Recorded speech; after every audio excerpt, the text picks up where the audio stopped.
Shalom.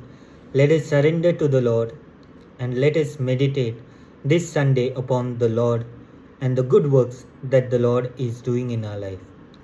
Mighty Lord, we thank you for the blessings. We thank you for all that you have done in our lives. As we meditate in this hour, Father, touch me. Jesus, touch me. Holy Spirit, touch me. Let us repeat this prayer today.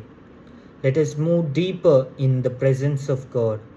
Father, touch me and enlighten me. Jesus, touch me and enlighten me. Holy Spirit, touch me and enlighten me.